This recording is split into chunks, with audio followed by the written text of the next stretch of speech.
You talk about being misgendered. I get misgendered quite a lot. Do you? Yeah. Because you've got long hair? Yeah, from behind. And beautiful womanly hips. I think from behind, because I'm quite short. Yeah. And I've got long hair. Yeah. I think from behind I look like quite an unattractive woman. Quite an unattractive middle-aged woman. And so a lot of times I get a madam and then I turn around and they go, oh, God. So, isn't it mental how upset they get? Yeah, yeah. You're like, I don't... That's lovely. What a lovely compliment. I do care. No, I don't care.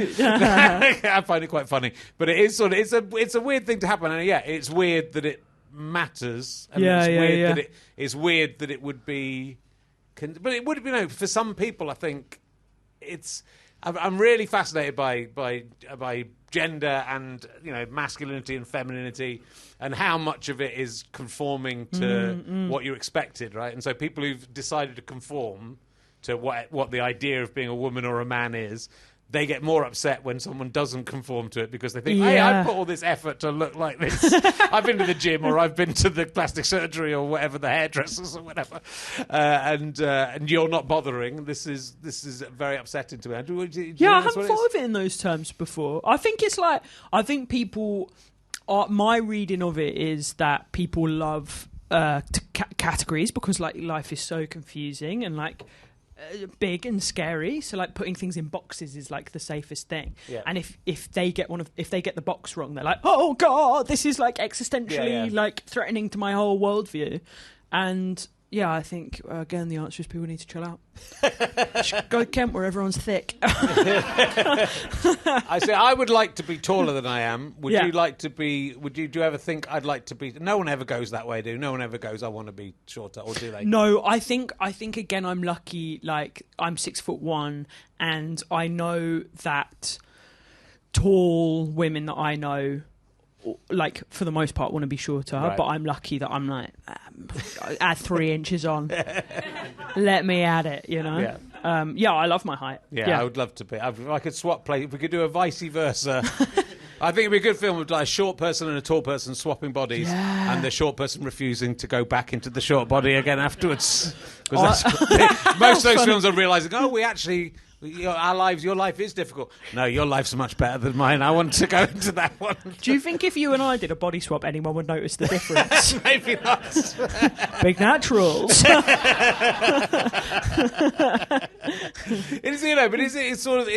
When you get into all this stuff, it is really interesting about how much, because it must be, some people would be bothered. Some people would be bothered if they were misgendered. Some people would be very upset about being misgendered. Would they, or would, because you're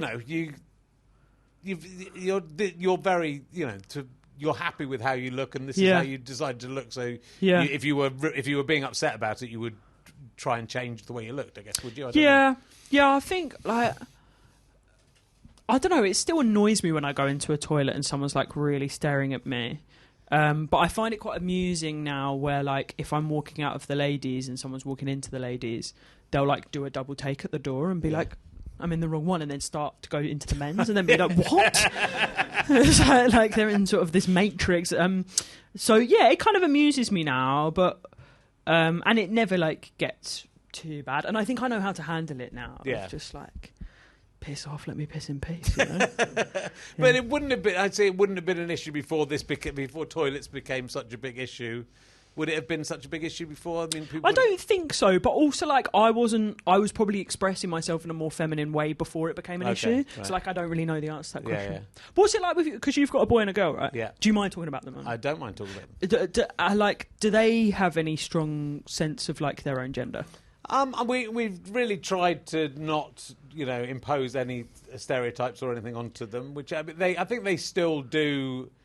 You still feel like they're conforming to a certain degree. Yeah. But my son is very happy to, he's still 7, and it's lovely when they're that young and they're innocent and they're not worried about other people. Yeah. So he's still happy to, do makeup and not worry about colours and all that sort of stuff. Yeah. But then you think there will come, and we're not going to impose anything on him, but there will come a time where someone, and weirdly I sort of worry more about like there's things like you do, like we give them sippy cups sometimes, and you just think one day he's going to be drinking out sippy cup, and one of his friends going, why are you drinking out of a baby's cup?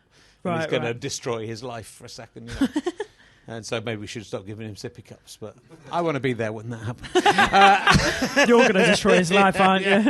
Why are you drinking out of that, you baby?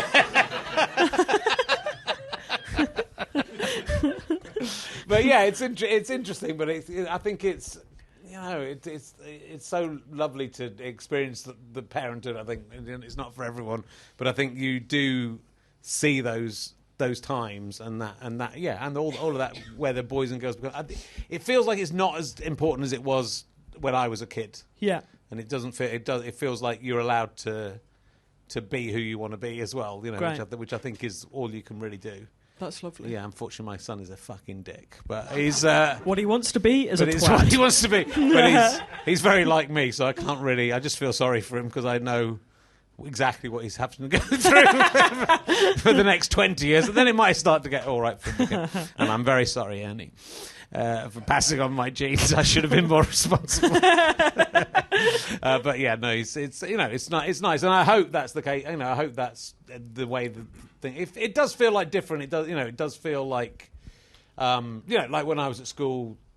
You know, being gay was like the biggest insult you could ever do, and I don't think. They're not doing that in the same. They're not talking about that in the same way, which I think is a great move forward. But yeah, it is a shame that they'll never have the joy of going gay, though, isn't it? That is a shame, isn't it? It is a shame. Maybe we should do like one day a year which is the purge, where like all of the old insults we're allowed to do. I love that. And that's why I think we're demonstrating why. Shall I try doing that bit now? Let me just record me saying that, and that's the only thing we'll put out from this podcast without any context. One year, can I write a show and we both do it? We both do it separately and see who gets cancelled. I think it'd be interesting, but it is what people don't understand. You know, people aren't prepared to look at context. I think a lot of the times in comedy, and a lot of the things that come up, you kind of go, "So yeah, we shouldn't be doing jokes like that," and then suddenly the other things that get taken. It was interesting with David Walliams doing this Hitler salute on "Would I Lie to You," right? Which is obviously like the wrong. That was the wrong forum to start doing Hitler salutes for whatever reason. But then the producer of that show said this gesture is never funny in any circumstance and would not be allowed to be funny in any circumstance. You kind of go, well, that's not true. There's loads of circumstances where people are mocking Nazis. Yeah. And there's loads of very good examples of Mel Brooks and John Cleese, and you find all, and Father Ted, where they're all doing Richard Herring. Having a Hitler. Just doing one now to those listening at home. No, stop.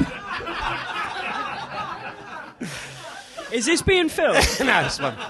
I wouldn't have done that if it was being filmed. Have you ever considered doing clips?